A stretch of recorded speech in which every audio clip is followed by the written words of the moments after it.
Le contre-braquage est une technique étonnante utilisée par de nombreux cyclistes et elle est très utile pour tourner rapidement et réaliser des cascades à vélo comme celle-ci. Au début, le contre-braquage semble contre-intuitif. On tourne le guidon vers la gauche, mais la moto fait un rapide virage à droite. Quelles sont les caractéristiques physiques de cet étrange phénomène? Explorons cela. Avant de comprendre la physique à l'origine du contre-braquage, nous devons comprendre la physique qui régit la direction normale d'une moto et les roues à l'état où elles ne glissent pas. Tout d'abord, examinons ce que signifie cet état de non-dérapage. Les roues essaient toujours d'atteindre un état d'anti-dérapage, ce qui signifie que les roues ne doivent pas avoir de mouvement relatif avec la route. Puisque la route est à l'arrêt, le point de contact de la roue devrait avoir une vitesse nulle. Mais comment une vitesse nulle est-elle possible pour une roue en mouvement? C'est possible car la roue a deux types de mouvements, un mouvement de déplacement avec le véhicule et un mouvement de rotation sur son propre axe. Vous pouvez voir qu'il est possible de rendre la vitesse résultante nulle au point de contact, puisque les vitesses de déplacement et de rotation sont en sens inverse. En conduite normale, pour tourner à droite, il suffit de tourner le guidon vers la droite et de pencher la moto vers l'intérieur.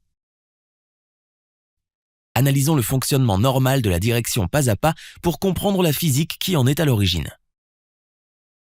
Supposons que même après avoir tourné le guidon, le véhicule se déplace tout droit.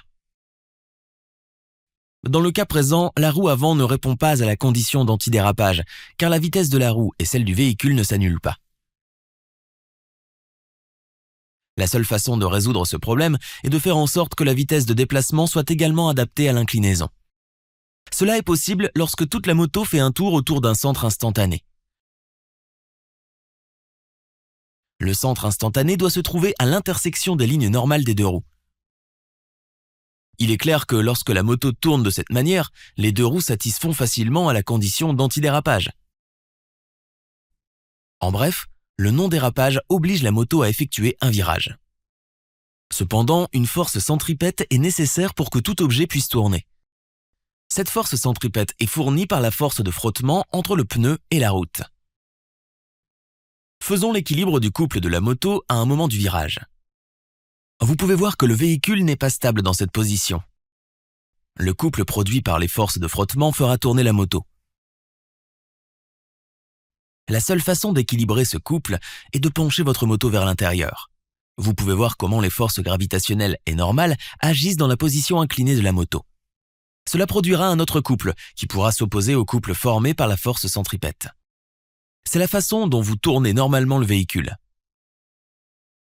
Vous tournez le guidon pour équilibrer le couple produit par la force centripète. Il suffit d'incliner la moto. Ici, le conducteur doit ajuster la position de son corps pour obtenir l'inclinaison de la moto.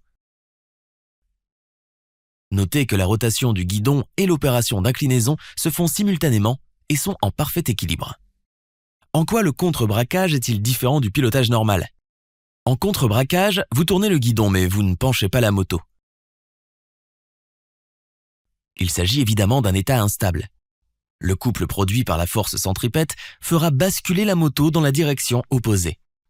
Bref, la moto se penche un instant dans la direction opposée.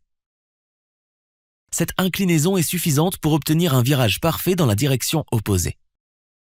Une chose à noter ici est que pendant l'inclinaison, le conducteur ajuste habilement l'angle du guidon de manière à ce qu'il soit adapté à une condition antidérapante parfaite. Pour faire court, dans une direction normale, l'inclinaison de la moto est obtenue en déplaçant le poids du corps. En contre-braquage, l'inclinaison est obtenue par l'instabilité de la moto causée par la force centripète.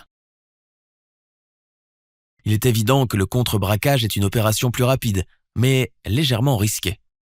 Si vous ne ramenez pas le guidon à l'angle approprié pendant l'inclinaison, vous allez tomber.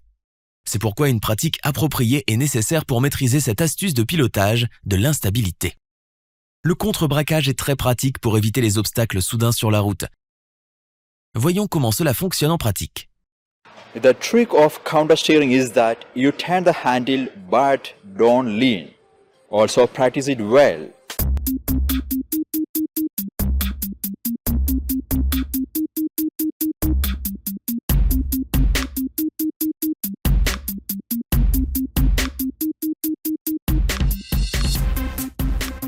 Il Il ressort clairement de cette démonstration qu'en tournant le guidon vers la gauche, le conducteur a pu faire basculer la moto sur le côté droit.